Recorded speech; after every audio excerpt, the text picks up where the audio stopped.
Yo, what is up guys? Welcome to another Wild Rift video. So before getting into the video, I'm gonna justify the title real quick for you guys. So the title says that I have a really good win rate with Varus, and as you can see, every single Varus game that I played, victory, victory, victory, victory. And like you guys can see how good Varus really is. In today's video, I'm going to show you, like here you can see victory. There are 2 defeats here, however. But as you can see, in both defeats, I had a trash team. Like I was 12 on 9, 7-4, and my team was really bad. And of course, before that, victory, victory. So if you want to get similar results, and I am telling you, Varus is insanely powerful in the meta right now. But you have to play him the right way. So if I can find Varus real quick here. Okay. So in the beginning part of the video, I'm going to explain to you how to build Varus. Timestamps in the description, like always, to skip to the gameplay immediately. So how do you build Varus? So there are different builds that you can go for, but this is the best build. And the reason that this is the best build is because this build gives you so much poke damage. It's insane how good it is. So, you know, I'll talk to you about how to actually poke, but now let's talk about the actual build, what you have to build. You start with a sapphire crystal. You always start with a sapphire crystal, and I'll show you during the gameplay how to stack it really fast. So yeah, you start with a sapphire crystal and you get the mana immune first. And you get the mana immune before the first dragon. There is no other option. You are always gonna get this one before the first dragon. And yet again, if you don't get the mana immune before first dragon, you suck. And you should probably not even play ranked, just play PvPs. Like this item, as you can see, actually you can't see, but it's very cheap. It costs like 2,700 gold or something like that. So you can always get it before the first dragon. Okay, after that, you get boots. You get at least the boots of speed, but you can also get the Ionic boots of lucidity immediately. It's pretty good, the Ionic boots of lucidity, if you want to constantly dash out pokes. But if you want more damage instead per poke, then I recommend you to get boots of speed and then immediately go for the Umos Ghostblade. And when you're building the Umos Ghostblade, start with this, the Serrated Dirk. Kind of a weird name, but the reason you want to, I actually switched my camera around, so now it's not this, I have to do it like this. The reason that you want to go for the Serrated Dirk is because of the flat armor penetration.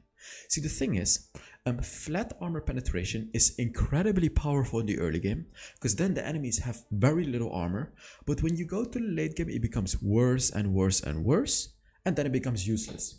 Because the enemies are going to have a lot of base armor already. They're going to build armor as well. And flat armor penetration is so bad against it. Like, let me show you guys how it actually works. So Umos Ghostblade gives you 10 flat armor penetration. Take a look at Guardian Angel now. It gives you 40 armor. So even if you have 4 Umos Ghostblades, it doesn't work like that. But basically, even if you have 40 flat armor penetration, which is 4 times more than the Umos Ghostblade, only 1 Guardian Angel already counters it.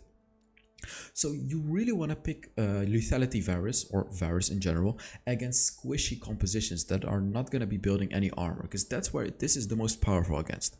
So yeah, after that, Ionic Boots of Lucidity. And the enchantment that you want to get is actually always going to be Stasis Enchant. You know, when enemies are trying to kill you, use the Stasis, easy survive. As your third item, it depends.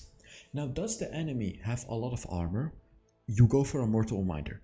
Does the enemy have 0 armor? Rush at Duskblade of the Raktar. And actually, I'm going to repeat it. Not a lot of armor. Does the enemy have 1 tank? Like if they only have 1 tank, you should already be getting a Mortal Reminder. If the enemy has no tanks at all, like no champions with any armor whatsoever, just go for the Duskblade of the Raktar. This one is going to provide you so much burst damage against squishy targets. But as I said, you know, if the enemy has any form of armor, you're better off getting a Mortal Reminder, because otherwise you're really not going to do any damage. As your last item, Guardian Angel. You know, it gives you attack damage, it gives you armor, and it gives you the Guardian Angel. Very, very good item on Varus. As your runes, you want to go for Ari.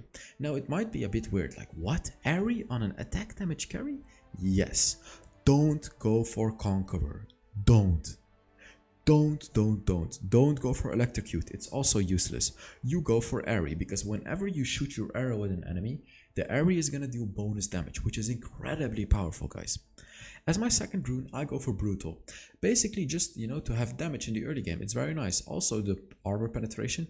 Now the reason that I don't go for champion is because it only gives you 8% bonus damage now. So it's like you take a very high risk, but the reward is not as high. It's only 8%. So brutal is going to be very nice for you in the early game. As my third rune, it depends. I almost always go for the bone plating, and the reason for that is to counter assassins. Like when an Evelyn dives you, for example, bone plating is going to allow you to tank up the damage really effectively. But if you if the enemy has a lot of stuns or something like that, you could go for a Hunter Titan. If you just want survivability in your lane in the early game, go for Second Wind. Second Wind is really good if you're against a really annoying matchup. If you're against like Janna that can keep poking you, against a Jinx that can keep shooting rockets at you, against a Draven, especially Draven. Against a Draven, you always want to get the Second Wind. But otherwise, just get the bone plating for the burst damage. As your fourth rune, Sweet Tooth. It's always, Sweet Tooth is broken, so you go for Sweet Tooth. As your spells, Flash and Barrier. Always Flash and Barrier. Now, Exhaust could potentially be good if you're against an Evelyn or a Katarina, for example. But Barrier is just better. It's just a better rune. So that was it about the build. Let's get into the gameplay. So, like you saw my history, I won so many games on Varus. So let's already talk about the game and what I'm doing right now. So take a look at my abilities right now. Take a look at what I'm gonna do. Boom. Why am I doing that? Of course, I'm doing that. If you can look over there, you can see the tier, and that's the bonus mana. So what you can do on Varus is every time you're walking, just click on your first ability and cancel it. Now the reason that you want to cancel it is because the cooldown becomes lower, and when you cancel it, the energy consumption becomes lower. So you can just spam it for the stacks. That's what you can do, right? So yeah, so here I can see the Jinx. Boom, I do that. And this is what you do in the laning matchup with Varus. Like, look at how much damage my first ability just dealt. And we also have a Galio, so we can out-poke them. So all I want to do is poke. I don't want to engage fully until I reach level 5. See that? Like, look, boom. This is just what you want to do on Varus. You never want to go in, unless, of course, it's like an easy kill. But normally you don't. Like here, this is all you want to do.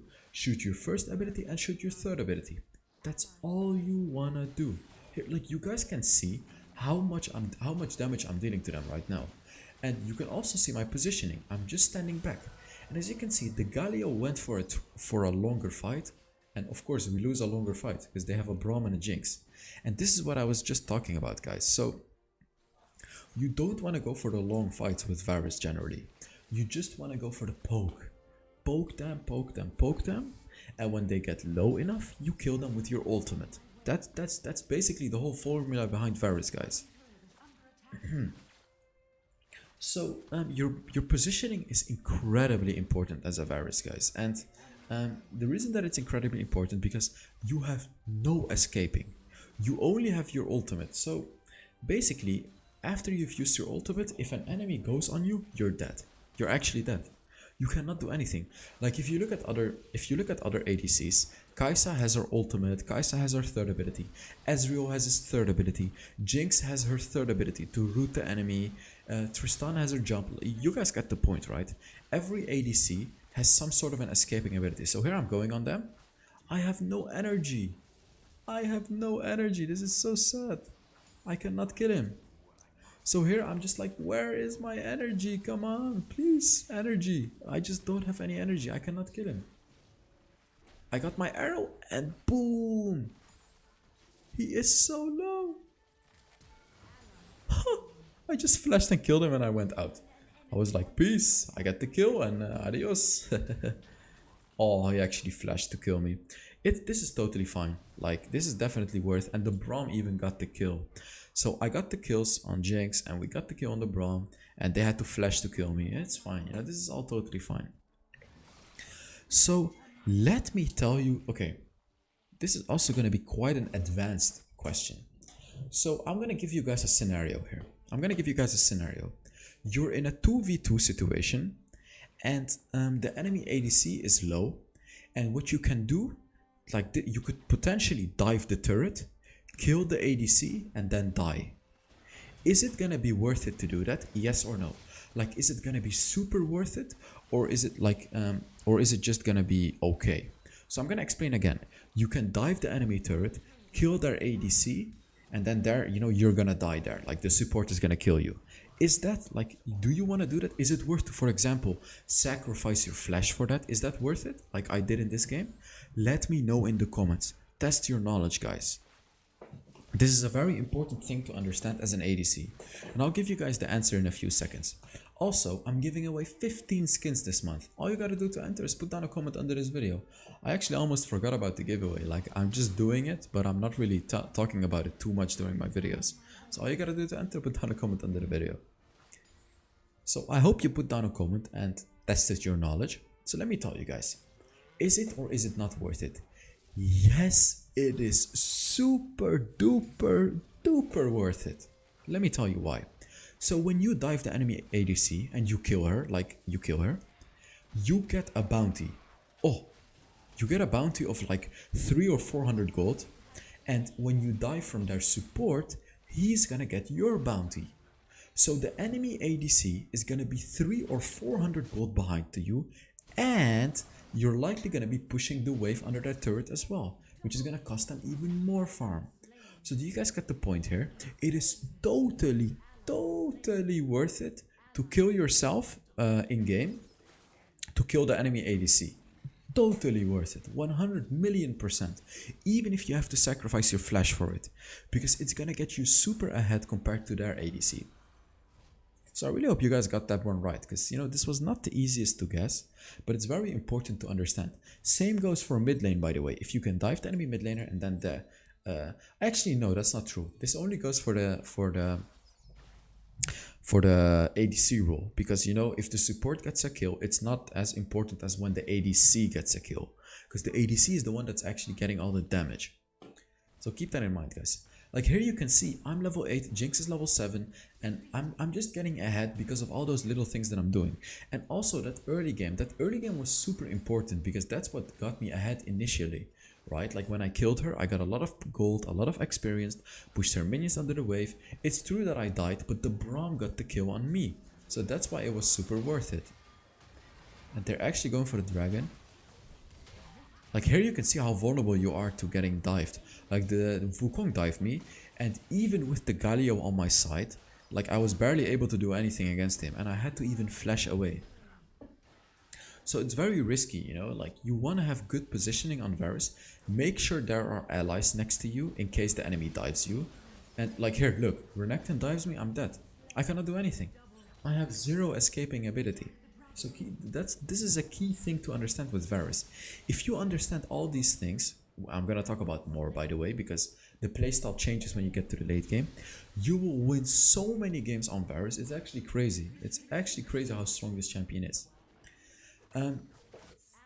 So what was I talking about? Oh yeah, I have like 209 LP on my account right now, and you know, I'm actually, who knows, am I gonna get challenger? Who knows? I'm winning like every match, and I'm playing duo queue with a guy named Chief Aragon, and he's a Twitch streamer. You know, you can look him up in Wild Rift. He streams almost every day. Chief Aragon. It's a good guy. It's a very nice guy, and also a really great player. In this game I was actually not playing with him, but in the recent games I was. And okay, so this is yet another thing to understand on Varus. Varus's arrow can deal so much damage if you hit like multiple enemies. So when you hit the first enemy, it's gonna do a little less damage to the second enemy and a little less damage to the third enemy, but that still means it's gonna do an insane amount of damage total. So like, if the enemies are all clumped up together, you just shoot your arrow through them. Like, boom, just shoot it through them, and, you know, just completely demolish them with it. That's the whole strength of this build, guys. Like, the poking that you have, your arrow. It's all about your arrow. So let me explain about which ability you should upgrade beside your arrow. So I used to upgrade my second ability, but that was wrong, guys. That was wrong, because you don't really utilize your second ability a lot. You want to upgrade your third ability. Here, boom. because your third ability also deals a lot of damage, especially when you upgrade it. And they're actually here, but boom, look at that. So let me talk about the second ability. Even though I'm telling you guys to not upgrade it, there is still a really good use to it. So when you use your ultimate on the enemy, try to get them as low as possible, and then you use an empowered arrow. You use your second ability and then your first ability, because your ultimate puts 3 stacks on them, right? It puts 3 stacks of your passive. So if you use your second ability, you're gonna deal a crazy amount of damage to them. If you also get them a bit low, that's the point, right? Like if they're low, your second ability is gonna deal an insane amount of damage to them. So here again, I'm staying in a distance.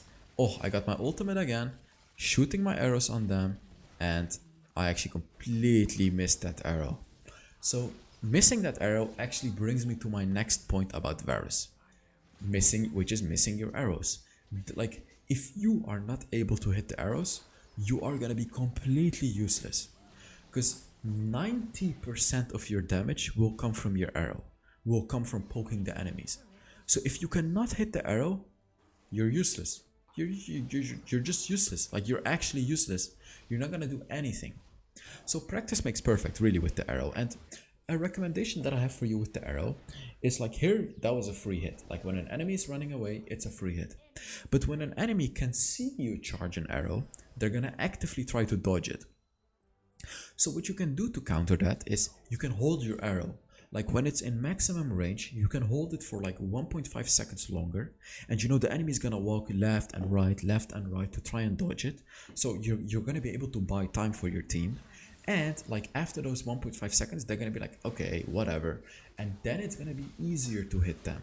Like then it's gonna, and also their behavior is gonna be a little more predictable. Like keep those things in mind, guys. You can hold your arrow, and if the enemy is trying to dodge, like they're gonna go left, right, left, right, left, right. And then you can know, okay, he went right, so he's likely gonna go left now. So you can have those big brain plays then. You can actually predict the enemy more easily like that. Don't just always rush the arrow, guys. Sometimes it's good to hold it and just look at the pattern that the enemy is moving and try to predict where they're gonna be moving. By the way, guys, if you're enjoying the content, make sure you give it a like. It really helps the channel out a lot, and yeah, just give it a like. Also, subscribe if you haven't already. Yeah, subscribe if you haven't already. So let's take a look at this. Akali is coming for me, and Wukong. What can I do? If she dives me, I can just use my ultimate on her. And this is yet another power of Varus, guys. When you're playing against these assassins... Oh, I caught her out here. She thought that she was safe. When you're playing against these assassins, guys, when they dive you, you can just use your ultimate. Like, use your ultimate to completely deny their dive, because they're gonna be rooted for 2 whole seconds. So your team can help you out. You can do a lot of damage to them. Like, your ultimate is a complete assassin counter, guys. And like, keep that in mind when playing Varus. If you're against these assassins, you might want to save it for them, right? Because when they dive you and you don't have your ultimate, again, you have 0 escaping ability. So your ultimate is a very important tool. It's basically your only escaping tool. Yeah, it's basically... Oh, look at that! Flash ultimate. And that brings me to the next point yet again. You can use your ultimate. You can use your ultimate with the flash, and I'm just completely steamrolling these enemies right now. So yeah, you can combo your ultimate with the flash. And before talking about that, you can see over there how easy it is to die as a Varus. Even though I'm super ahead, if they get on me, I'm dead. See, the thing is, when you're super ahead on other ADC champions, as I said, like Ezreal, Jinx, blah blah blah, you can escape. Like, you know, they have abilities to allow you to escape. But with Varus, no. With Varus, no, you don't have anything to escape. So that's, you know, I'm gonna repeat it to you. That's why your ultimate is super important. So back to the flash ultimate. The way that you want to do it is you click on your ultimate, you aim your ultimate, and right after you shoot it, boom, you click on flash. Immediately you click on the flash. And here I actually got disconnected from the game for some reason. But yes, you immediately flash, and then like that's gonna be super surprising as an ultimate. You know, they're never gonna expect that. Never. Like, no one is gonna be able to counter that. Of course, it's very risky to do. When you do it, you're literally using up your only two escaping things, which is your flash and the ultimate. So only do it if you can really like catch out an enemy and kill them without dying yourself.